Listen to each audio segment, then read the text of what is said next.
This channel does not promote any violent, harmful, or illegal activities. All content provided by this channel is meant for an educational purpose only.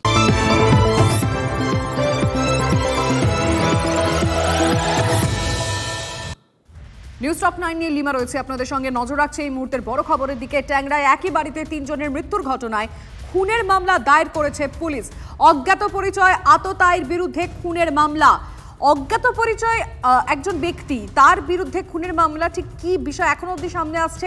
Caesar Mondal আমাদের reporter জানাবেন এই বিষয়ে। Caesar, দেখো, Kolkata police সূত্রে যেটা জানা যাচ্ছে, ট্যাংরার এই রহস্য মৃত্যুর ঘটনায় ইতিমধ্যেই প্রসূন দে, অর্থাৎ এই দে পরিবারের ছোট ভাই প্রসূন দে, তার স্ত্রী রমিদের পরিবারের অভিযোগ ক্রমে একটি খুনের মামলা দায়ের করা হয়েছে ভারতীয় ন্যায় সংহিতার 103-1 ধারায়। এবং যেটা আমরা জানতে পারছি যে খালি রমিদের পরিবার নয়, অপর বধূ সুদেষ্টা দে, তার পরিবারের তরফ থেকে অভিযোগ দায়ের করা হয়েছে।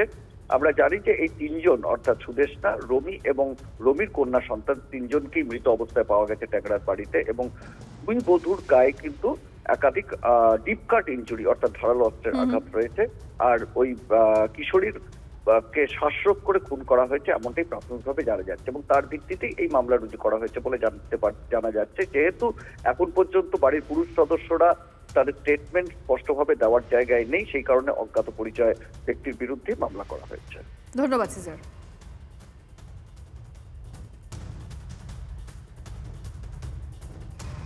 ট্যাংরায় বাড়ির 3 মহিলা সদস্যের মৃত্যু এবং বাইপাসে গাড়ি দুর্ঘটনায় 3 পুরুষ সদস্যের আহত হওয়ার ঘটনায় এবার ড্রাগ ওভারডোজ রহস্য। হাসপাতাল সূত্রে খবর যে গাড়ি দুর্ঘটনায় আহত বড় ভাই প্রণয়দের বয়ানে ড্রাগ ওভারডোজের উল্লেখ রয়েছে। তার সঙ্গে গাড়িতে ছিল তাঁরই নাবালক ছেলে ও ছোট ভাই প্রসূন দে। প্রসঙ্গত, ট্যাংরার বাড়িতে 2 জায়ের সঙ্গে ছোট ভাই প্রসূনের কিশোরী মেয়েরও মৃতদেহ উদ্ধার করে পুলিশ। পুলিশ সূত্রে অনুমান, ওই কিশোরীকে পায়েসে ঘুমের ওষুধ বা মাদক মিশিয়ে খাইয়ে তারপর তাকে শ্বাসরোধ করে খুন করা হয়।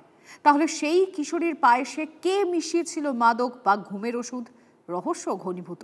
আর এদিকে দুর্ঘটনায় আহত ছোট ভাই প্রসূনের দাবি, দুর্ঘটনার সময় তিনি গাড়ি চালাচ্ছিলেন। গাড়ি চালানোর সময় ঘুমিয়ে পড়ায় দুর্ঘটনা ঘটে।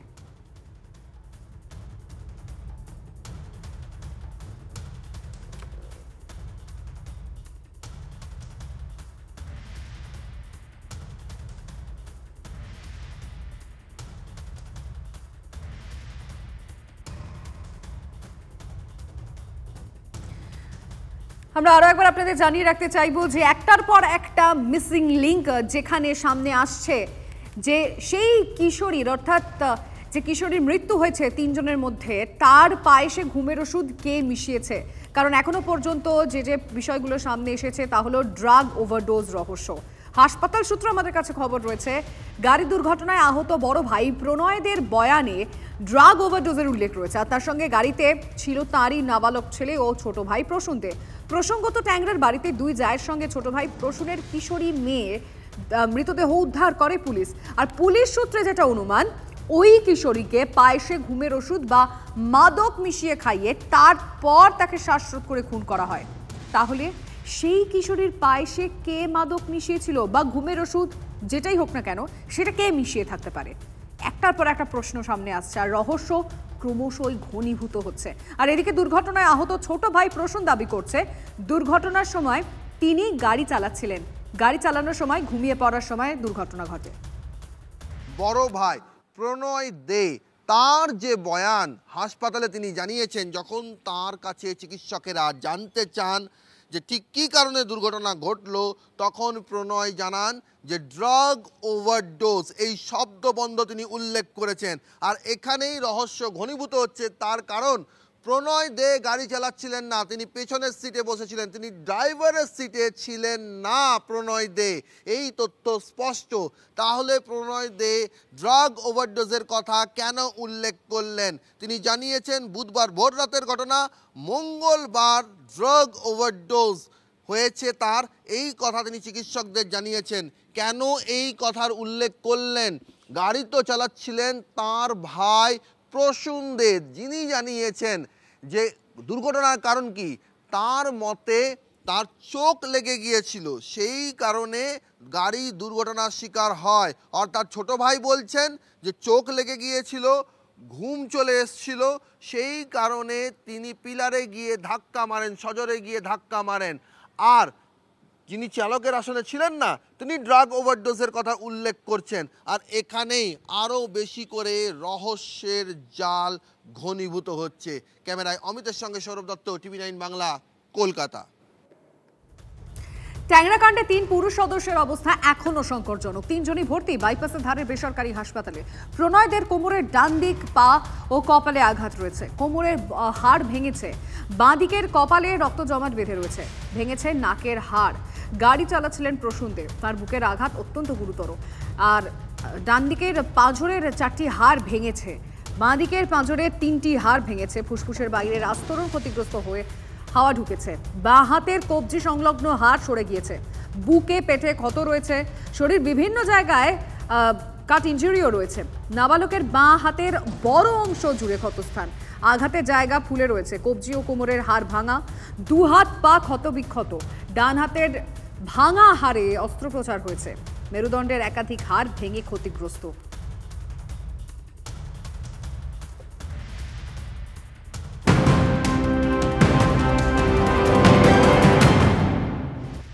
এই মুহূর্তে বড় একটি খবরের নজর। রক্ষকে যখন ভক্ষক, দমদমে লোকাল ট্রেনে তরুণীর শ্লীলতাহানির অভিযোগ। সন্ধ্যে 6টা 57 মিনিটের আপ শান্তিপুর লোকালের ঘটনা এটি। ভবানী ভবনে কর্মরত পুলিশ কর্মী দীপঙ্কর সেনের বিরুদ্ধে এই অভিযোগ। সল্টলেকের অফিস থেকে বেরিয়ে বিধাননগর থেকে ট্রেন ধরেন তরুণী। অভিযোগ, দমদমে নামার সময় ভিড়ের সুযোগ নিয়ে তরুণীর শ্লীলতাহানি করেন অভিযুক্ত পুলিশ কর্মী। দমদম জিআরপি থানায় অভিযোগ দায়ের করেছেন তরুণীর। অভিযোগপত্রে তরুণী কি কি জানিয়েছেন সব আমরা ডিটেলে জানবো আমাদের রিপোর্টারের কাছ থেকে। দেখো, এই ঘটনাটি শিয়ালদা ডিভিশনের শান্তিপুর লোকালের ঘটনা। আপ শান্তিপুর লোকাল, যেটি বিধাননগর থেকে এই তরুণী উঠেছিলেন দমদমে নামবেন বলে। তার অভিযোগ, তিনি যেটা অভিযোগ করেছেন, তার অভিযোগ হচ্ছে যে বিধাননগরে তিনি যখন ওঠেন দমদমে নামার সময় এই অভিযুক্ত হোমগার্ড, সেই অভিযুক্ত হোমগার্ড তার সঙ্গে শ্লীলতাহানি করে। তিনি আপত্তি জানান, তা সত্ত্বেও তার আপত্তি না শুনেই তার সঙ্গে শ্লীলতাহানি করা হয় এবং দমদমে নামার সময় তিনি চিৎকার করে ওঠেন। তরুণীর চিৎকার শুনে সহযাত্রীরা তার সাহায্যে এগিয়ে আসেন এবং সহযাত্রীরা ওই ব্যক্তিকে, অভিযুক্ত ব্যক্তিকে ধরে জিআরপি থানায় নিয়ে আসেন। জিআরপি থানায় অভিযোগ দায়ের হয়েছে এবং এফআইআর রুজু হয়ে গিয়েছে। শ্লীলতাহানির যে ধারা ভারতীয় ন্যায় সংহিতার, সেই শ্লীলতাহানির ধারায় মামলা রুজু হয়েছে। অভিযুক্তদের সঙ্গে আমরা কথা বলেছিলাম। অভিযুক্তের বক্তব্য হচ্ছে যে ভিড়ের মধ্যে অসাবধানতা বশত তার হাত লেগে গিয়েছে, তিনি ইচ্ছাকৃতভাবে এ কাজ করতে চাননি। যদিও তরুণীর দাবি হচ্ছে যে ইচ্ছাকৃতভাবেই এই হোমগার্ড তার সঙ্গে শ্লীলতাহানি করেছে এবং সেই তরুণীর অভিযোগের ভিত্তিতেই এই অভিযোগ দায়ের হয়েছে। আরজিকর খুন ও ধর্ষণ মামলার ক্ষেত্রে মূল অভিযুক্ত সঞ্জয় রায়, তার পরিচয় ছিল তিনি সিভিক ভলেন্টিয়ার। আর আবার এক্ষেত্রে আরো একটি ঘটনা ঘটলো চলন্ত ট্রেনে শহরের বুকে, যেখানে অভিযুক্ত হোমগার্ড তিনিও কলকাতা পুলিশের কর্মী। বারবার যেভাবে পুলিশ কর্মীরা এই ধরনের ঘটনায় জড়িয়ে পড়ছেন, তাদের নাম সামনে আসছে। নজর রাখো। এর থেকে লজ্জাজনক আর কিছু নেই, কারণ আমরা কার কাছে যাব আমাদের মানে সুরক্ষার জন্য? যদি রক্ষাকর্তাই ভক্ষক হয়, মানে যে রক্ষক সে ভক্ষক, তো এই রাজ্যে বসবাস করে আমরা তো আগেও লজ্জিত হয়েছি, এখনো লজ্জিত, আমরা প্রত্যেক দিন লজ্জিত হই। মানে বিচার অধরা বলে আমার মনে হয় অপরাধীরা কাজটা করার জন্য প্রবণতা আরও বাড়ছে। তারা জানছে, তারা বুঝতে পারছে যে হ্যাঁ, এই ধরনের কাজ করে তো আমরা বেরিয়ে যেতেই পারি, আমাদের কোনোই শাস্তি নেই। আমাদের রক্ষাকর্তা হয়ে সে নিজেই ভক্ষক হয়ে দাঁড়াচ্ছে, সে নিজেই মলেস্ট করে বেড়াচ্ছে। মানে এর থেকে লজ্জাজনক আর কিছু হতে পারে না। 7টা 4-এর শান্তিপুর লোকালে একটি 22 বছরের একটি মেয়ে, তিনি ট্রেনে ওঠে বিধাননগর থেকে। আর যেই লোকটা এই ঘটনাটা ঘটায় তিনি পুলিশেই আছেন, রাজ্য পুলিশে উনি কাজ করেন। উনি রাজ্য পুলিশ, ভবানী ভবনের পোস্ট।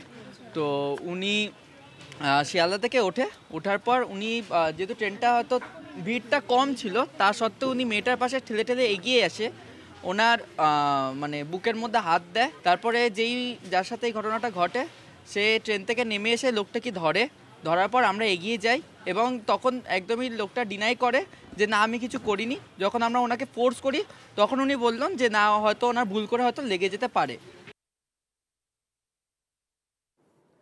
আরজিকরে জুনিয়র চিকিৎসকদের ক্ষোভের মুখে রাজ্য গ্রিভেন্সে। থ্রেড কালচারে অভিযুক্তদের বিরুদ্ধে ব্যবস্থা গ্রহণে গড়িমসির অভিযোগ নিয়ে বাদানুবাদ। 7 মাসেও কেন ব্যবস্থা গ্রহণ করা সম্ভব হলো না? রাজ্য গ্রিভেন্স সেলের সদস্যদের প্রশ্ন অনিকেতদের। আমরা কেউ এমএলএ এমপি হতে এখানে আসিনি, পাল্টা মন্তব্য করেছে গ্রিভেন্স সেলের চেয়ারম্যান সৌরভ দত্ত। ভয়ের সংস্কৃতি, ভয়ের বাতাবরণ মেডিকেল কলেজে চলেছে, সেই জায়গা থেকে যে একটা নতুন পথে এগোনো উচিত, সেই পথের গ্রিভান্স আমরা রাখি। সমগ্র থ্রেড কালচার থেকে শুরু করে কলেজের টিচার যারা ছিলেন তারা কলেজের ইনফ্রাস্ট্রাকচার সংক্রান্ত কথা বলেন, ট্রান্সফার, স্বচ্ছ ট্রান্সফার পলিসির কথা আসে, ইনফ্রাস্ট্রাকচার যে গড়ে তোলা প্রয়োজন পেশেন্ট পরিকাঠামোর ক্ষেত্রে সেই প্রশ্নগুলো আসে। এই সামগ্রিক জায়গাগুলো নিয়েই আলোচনা হয়েছে। আলোচনার জায়গা থেকে যে আলোচনা সমালোচনার যে জায়গা, সেই জায়গা থেকেই আলোচনা হয়েছে গণতান্ত্রিক পদ্ধতিতে। গল্প করতে করতে বেরোচ্ছি, সেটা যদি বাদানুবাদের ইয়ে হয় তাহলে আমার কিছু বলার নেই। কি হলো আরজিকর? অত্যন্ত ভালোভাবে আলোচনা হয়েছে। আরজিকর একটা অত্যন্ত খারাপ সময়ের মধ্যে দিয়ে গেছে। আরজিকর একটা অত্যন্ত খারাপ সময়ের মধ্যে দিয়ে গেছে এবং আরজিকর সেই ট্রমা থেকে বেরিয়ে আসছে এবং আরজিকরে সব কিছু খুব তাড়াতাড়ি অত্যন্ত স্বাভাবিক হবে এবং সবার মধ্যে ইকুয়ালি সেই প্রচেষ্টা রয়েছে। সোমবার ধনধান্যে মুখ্যমন্ত্রীর সঙ্গে চিকিৎসকদের বৈঠক। সেই বৈঠকের আগে রাজ্যের মেডিকেল কলেজগুলিতে প্রস্তুতি বৈঠক করছে রাজ্য গ্রিভান্স অ্যাড্রেসাল সেল। বুধবার আরজিকর মেডিকেল কলেজে ছিল সেই বৈঠক, আর সেই বৈঠকেই আন্দোলনকারীদের সঙ্গে গ্রিভান্স রিড্রেসাল সেলের প্রতিনিধিদের তীব্র বাদানুবাদের পরিস্থিতি তৈরি হলো। অডিটোরিয়াম, প্রেক্ষাগৃহের আসন ছেড়ে উঠে গেলেন জুনিয়র চিকিৎসকদের প্রতিনিধি আশফাকুল্লাহ নাইয়া। সেখানে রাজ্য গ্রিভান্স সেলের চেয়ারম্যান সৌরভ দত্তের সঙ্গে তীব্র বাদানুবাদের পরিস্থিতি তৈরি হয়। যারা সেই বৈঠক কক্ষে উপস্থিত ছিলেন তারা বলছেন এমন কিছু শব্দবন্ধ ব্যবহার করা হয় যে শব্দবন্ধগুলো না ব্যবহার করলেই ভালো হতো। যদিও প্রকাশ্যে অডিটোরিয়ামের ভেতরে যে তীব্র বাদানুবাদের পরিস্থিতি তৈরি হয়েছিল, যে কথা কাটাকাটির পরিস্থিতি তৈরি হয়েছিল, এমন একটা পরিস্থিতি তৈরি হয় যে যারা জুনিয়র ছিলেন তারা প্রেক্ষাগৃহ থেকে বেরিয়ে যেতে চান, বিভাগীয় প্রধানরা তাদের নিরস্ত করার চেষ্টা করেন। এমন যে একটা ছবি তৈরি হয়েছিল প্রেক্ষাগৃহের ভেতরে, বাইরে এসে কেউই সেটা প্রকাশ্যে খুব একটা জানাতে চাননি। তবে তাদের যে প্রতিক্রিয়া, সেই প্রতিক্রিয়া থেকে একটা বক্তব্য স্পষ্ট। সোমবারের বৈঠকের আগে আরজিকর মেডিকেল কলেজে এসে আন্দোলনরত জুনিয়র চিকিৎসকদের ক্ষোভের আঁচ হাড়ে হাড়ে টের পেলেন রাজ্য গ্রিভান্স রিড্রেসাল সেলের প্রতিনিধিরা। ক্যামেরায় অমিতের সঙ্গে সৌরভ দত্ত, TV9 বাংলা, কলকাতা।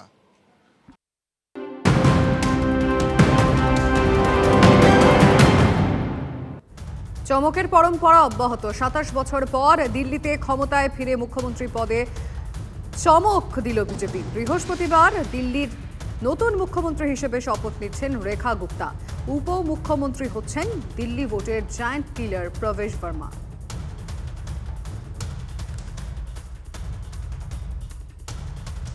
লেকটাউনে বি ব্লকে এনার্জি পরীক্ষা ও হাঁপানি চিকিৎসা কেন্দ্রের উদ্বোধন। একই ছাদের তলায় বিশ্বমানের অ্যালার্জি ও হাঁপানির যাবতীয় পরীক্ষা ও চিকিৎসা হবে এই কেন্দ্রে। এ নিয়ে উত্তর পূর্ব ভারতের 3য় শাখার উদ্বোধন। 7 জন অভিজ্ঞ ডাক্তার থাকবেন এই চিকিৎসা কেন্দ্রে। বিশ্বমানের অ্যালার্জি এবং অ্যাজমার যাবতীয় টেস্ট নিয়ে আমরা আজ থেকে শুরু করেছি লেকটাউনে, যাতে নর্থ কলকাতার এবং নর্থ ইস্ট কলকাতার যারা পেশেন্টরা তারা যাতে সুবিধা পান। অ্যালার্জি এবং অ্যাজমা রিলেটেড সব ধরনের টেস্ট এবং ট্রিটমেন্ট দিয়ে আমরা এখানে শুরু করতে চলেছি। এই মুহূর্তে আরেকটি বড় খবরে নজর রাখতে হচ্ছে। 10 মিনিটের ঝড় ও শিলাবৃষ্টিতে লন্ডভন্ড গাইঘাটার 6টি গ্রাম। আচমকা ঝড়ে ভেঙে পড়েছে প্রায় 35টি বাড়ি। দুর্যোগে বিপত্তি গাইঘাটার রামনগর গ্রাম পঞ্চায়েতের 6টি গ্রামে। বুধবার দুপুর থেকে ব্যাপক ঝড় ও শিলাবৃষ্টি শুরু হয়। বাড়ি ভাঙার পাশাপাশি কয়েকজন আহত হয়েছেন, ক্ষতি হয়েছে ফসলের। প্রশাসন সূত্রে খবর, রামনগর পঞ্চায়েতের শশাডাঙ্গা, তেঁতুলবেড়িয়া, আগরপাড়া, রঘুনন্দনপুর, চকঝাউ ডাঙ্গা ও পিপলি গ্রামে বহু বাড়ি ক্ষতিগ্রস্ত হয়েছে। ক্ষতিগ্রস্ত এলাকা ঘুরে দেখেন বিডিও এবং পঞ্চায়েত সমিতির সভাপতি। প্রশাসন সূত্রে খবর, ত্রাণের ব্যবস্থা করা হয়েছে।